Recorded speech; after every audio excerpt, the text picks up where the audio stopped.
વિદ્વાનો આજે સત્યને જોઈ નથી શકતા. અને એવી સ્થિતિમાં જ્યારે એમની મતિ હરાઈ ગઈ છે આ કલયુગના પ્રભાવને કારણે, ભાગવતમાં પણ કહ્યું કાલ વ્યાલ મુખત ગ્રાસ, આ કાલ રૂપી વ્યાલ એ બધાનો ગ્રાસ કરી રહ્યો છે. કાલના પ્રવાહમાં ક્યારે આપણે આવી જઈએ ખબર ન પડે. કલયુગમાં દોષો સહજ છે, કલયુગમાં પાપનું ચિંતન સહજ છે, પણ પુણ્યનું ચિંતન કરવું પડશે. એક વસ્તુ યાદ રાખજો, તમને ક્યારે આખો દિવસ જ્યારે લૌકિક કરતા હો તો કેટલા લોકોના વિચાર આપણને આવતા હોય છે મનમાં. આપણે કોઈને ફોટો રાખીને વિચારવો પડે છે કોઈ વ્યક્તિને? ના, પણ ઠાકોરજી માટે ચિત્ર જોઈએ તો મન લાગે, કારણ મન વિષયોમાં છે. આ કલયુગનો પ્રભાવ છે. પુણ્ય કરવું પડશે અને પાપ તો સહજ થશે. આ કલયુગનો પ્રભાવ. તમારા ઘરે કોઈ મહેમાન આવ્યું હોય ને, એની ચિત્તની વૃત્તિ કેટલામાં છે એ જાણવું હોય ને તો બહુ કઈ એને અખતરા કરવાની જરૂર નથી. એને ખાલી ટીવી નું રિમોટ આપી દેવાનું અને કઈ ચેનલ એ સેટ કરે છે એના પરથી ખબર પડી જાય કે આ કેટલામાં છે. સાવ સહેલો ઉપાય. આ કલયુગે વિદ્વાનોની બુદ્ધિ બગાડી છે. અને એવા સમય કે કલયુગ નો એક વિશેષ મહાત્મ્ય એ છે, અન્ય ત્રણ યુગ અને કલયુગમાં ફરક એટલો કે સતયુગ, ત્રેતાયુગ અને દ્વાપરમાં ધર્મ સહેલો છે પણ ધર્મી મરવો અઘરો છે. આ ત્રણ યુગમાં ધર્મ સહેલો, ધર્મી અઘરો, અને કલયુગમાં ધર્મી સહેલો અને ધર્મ અઘરું છે. અહીંયા પ્રભુ મળવા સહજ છે, કેવલ નામ લેવા માત્રથી કહ્યું. કલયુગનો એવો પ્રભાવ કયો, કલયુગમાં બીજું કઈ નહીં કરો, કેવલ ભગવદ નામનો આશ્રય કરશો તો ધર્મી મળી જશે. પણ ધર્મ કરવો બહુ અઘરો. ધર્મમાં શ્રદ્ધા નહીં આવે, ધર્મ કરવામાં કંટાળો આવશે. આ કલયુગનો પ્રભાવ. અને એવા સમયે શ્રી મહાપ્રભુજીનો આશ્રય કરનારાઓ કાળમાંથી મહાપ્રભુજી એને મુક્ત બનાવે છે. આપ તો કાળનાય કાળ છે. જેને શ્રી વિઠ્ઠલનાથ વિચારે રે તેને પ્રગટ પદાર્થ ચારે રે, યમતે શિર ધનુષ ન સાધે રે તેને કાળ કર્મ નવ બાંધે રે. દરેક વ્યક્તિ ત્રણ વસ્તુમાં બંધાયેલો છે, કાળ, કર્મ અને સ્વભાવ. આ ત્રણ માંથી જીવ મુક્ત નથી થઈ શકતો. બધા જ કાળમાં બંધાયેલા છે, બધા જ કર્મમાં બંધાયેલા છે, બધા જ સ્વભાવથી પરાધીન છે. પણ શ્રી ગુસાઈજી પ્રભુ ચરણ જેના પર કૃપા કરે આ ત્રણેયથી મુક્ત થઈ જાય છે. શ્રી મહાપ્રભુજીની કરુણા જેના પર ઉતરે, જેને શ્રી વલ્લભનો આશ્રય કર્યો છે, કલયુગ में सब धर्म के द्वारे रोके आए, श्री वल्लभ खिड़की प्रेम की निकस जाए सो जाए. શ્રી હરિરાયજી તો વલ્લભ સાખીમાં આજ્ઞા કરે, બધા જ જ્યારે માર્ગો કલયુગમાં બંધ થઈ ગયા છે ત્યારે મહાપ્રભુજી રૂપ એક બારી ખુલ્લી છે અને એમાંથી જે નીકળી ગયું એ પાર ઉતરી જાય. કૃષ્ણેવ ગતિર્મમ. એટલે શ્રી મહાપ્રભુજી એ જ કૃષ્ણાશ્રયમાં પણ આજ્ઞા કરે કે જ્યારે ચારે ઓર કલયુગ દેખાય અને કોઈ સાધનો ન મળે, કોઈ આશ્રય ન મળે તો કહું ત્યારે કેવલ ને કેવલ ઠાકોરજીનો આશ્રય કરજો. કલયુગનો સ્વભાવ છે, અહીંયા તમને શોર્ટકટ બતાવશે. આટલું બધું કરવાની, સેવા કરવાની ક્યાં જરૂર છે? અહીંયા ધજા ચડાઈ આવો, કામ થઈ જશે. અરે અહીંયા કંકુ ચડાઈ આવો, કામ થઈ જશે. અહીંયા ભભૂત ચડાઈ આવો, અહીંયા સિંદૂર ચડાઈ આવો, તેલ ચડાઈ આવો, કામ થઈ જશે. અરે આનો દોરો બાંધી લો ને, બધું કામ થઈ જશે.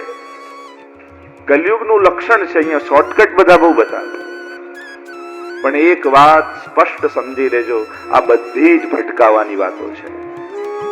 વૈષ્ણવનો ઉદ્ધાર કૃષ્ણ સેવા વગર ક્યારે થવાનો નથી. તમે દૈવી જીવો છો. નાના મોટા ચમત્કારો કરે, આને કંકુ કાઢ્યું. હું તો સૌથી મોટો ચમત્કાર કોઈએ કરીને બતાવ્યો હોય તો શ્રી મહાપ્રભુજીએ કર્યો છે.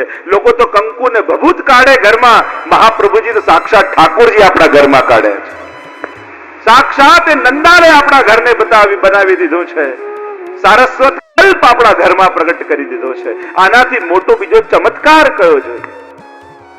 એટલે કોઈ પણ શોર્ટકટ ન ગોતશો.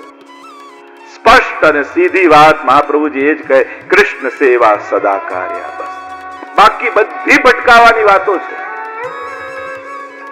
કૃષ્ણ સેવા વગર આ દૈવી જીવોનો ક્યારેય કલ્યાણ થવાનું નથી. અને કલ્યાણ થાય તો એને સંતોષ થવાનો નથી અન્ય પદાર્થો.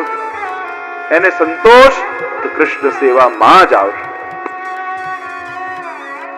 તો કલિયુગે જ્યારે સર્વની મતિ બાદ કરી લીધી છે, સત્યને સમજી શકતા નથી, જોઈ શકતા નથી. આજે તમે બધે જ જાઓ, ઘણી જગ્યાએ તમને ઘણી બધી વ્યવસ્થાઓ દેખાશે, મોટા મોટા સંગઠનો દેખાશે, મોટી મોટી સગવડો દેખાશે,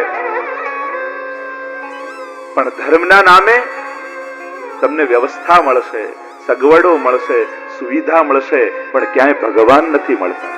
જોજો, તમે બધે ભટકીને આવી જાઓ, બધે જ જઈ આવો. તો કહું છું, દરેક જગ્યાએ જઈ આવો, બધે સાધનો પકડાવશે, ભગવાન કોઈ નહીં આપે. કારણ કે બધે પોતે જ ભગવાન બનીને બેસી ગયા છે. જો ભગવાન બતાવી દે તો પછી એમને કોણ પૂછે? તકલીફ આ જ છે કલિયુગની. માનવ ન થઈ શક્યો તો એ ઈશ્વર બની ગયો. બધાને ભગવાન બનવામાં બહુ ઇન્ટરેસ્ટ છે, માણસ બનવાની કોઈને ચિંતા નથી કલિયુગમાં. તમે બધે જ જઈ આવો, જોઈ આવો. પુષ્ટિ માર્ગમાં જે શુદ્ધ ભાવ આપવામાં આવે છે કે આ તારા ઠાકોરજીને એની સેવા કર. એક વૈષ્ણવ ઠાકોરજી પુષ્ટાવા આવ્યા એક વલ્લભગુલ પાસે, તો પુષ્ટાવીને ઝાપીજી પધરાવી દીધા. થોડી વાર થઈ, થોડી વાર બેઠા, અને પછી પેલા વૈષ્ણવે કહ્યું, જયરાજ કંઈક સમજાવ તો ખરા, શું ભોગ ધરવાનું, શું શૃંગાર કરવાના, કઈ રીતે આરોગ આવવાનું, કઈ રીતે જગાવવાનું. મહારાજશ્રીએ કહ્યું કે આ તો પુષ્ટિ માર્ગ છે, અહીંયા અમે વૈષ્ણવને નથી કહેતા, અમે તો ઠાકોરજીના કાનમાં કહી દઈએ છે કે આ જે રીતે પણ રાખે ને આનંદથી બિરાજજો. આ તો પુષ્ટિ માર્ગ છે, આ તો અનુગ્રહનો માર્ગ છે. અહીંયા વૈષ્ણવને નથી સમજાવતા, ઠાકોરજીને સમજાવી દઈએ છે કે હવે આ જીવ આપનો થયો છે અને આપે આનો ઉદ્ધાર કરવાનો છે. આનું નામ જ પુષ્ટાવવું. એવો દિવ્ય માર્ગ શ્રી મહાપ્રભુજીનો આ માર્ગ. એટલે જ અહીંયા કહ્યું કે બુદ્ધિ જ્યારે, કારણ કે બુદ્ધિ પ્રેમ નથી કરવા દેતી. એક વસ્તુ હંમેશા યાદ રાખજો, બુદ્ધિ હંમેશા માણસનો ફાયદો શોધતી હોય છે, પોતાનો ફાયદો. અને પ્રેમ એટલે સૌથી મોટા ખોટનો ધંધો. પ્રેમમાં તો ઘસાવાનું જ હોય, પ્રેમમાં તો આપવાનું જ હોય. એટલે બુદ્ધિ પ્રધાન વ્યક્તિ જલ્દી સેવામાં ન જોડાઈ શકે. એને તર્ક થાય કે આનાથી મળે શું, પણ જે મળી રહ્યું છે એ ન દેખાય. જે મળ્યું છે એ નથી દેખાતું, પણ આનાથી શું મળે. અને જ્યાં આવો વિચાર આવે ત્યારે સેવા સાધન બની જાય. સેવાથી શું તો સેવા સાધન, અને સેવા મળી આનાથી મોટું શું તો સેવા ફલ બની. પુષ્ટિ માર્ગમાં ક્યારે તમને મહાપ્રભુજી સાધન આપતા નથી, ફળ જ આપે છે. માળા ફેરવીને પુષ્ટિ માર્ગી એમ નહીં વિચારો કે માળા ફેરવાથી શું મળશે. ના, મેં કંઈક એવું કર્યું હશે કે આજે માળા ફેરવી શક્યો, એ માળા ફલ રૂપે મળી. નવ યમનાષ્ટક કરવાથી શું મળશે એ નહીં વિચારવું. કાલે યમનાષ્ટક કર્યા હતા ને તો એનું ફળ મળ્યું કે આજે પણ નવ યમનાષ્ટક કરી શકે. અહીંયા જે પણ મળે છે, જે પણ કરો છો એ ફળ રૂપે મળે છે. એટલે કરીને શું મળશે એમ વિચારશો તો જે કરી રહ્યા છો એનો આનંદ નહીં આવે, એની ફળની ચિંતા પેદા થશે. પણ જે ફળ રૂપે મળ્યું છે એમ માનશો, જે પણ કરો છો એનો આનંદ પ્રગટ થશે.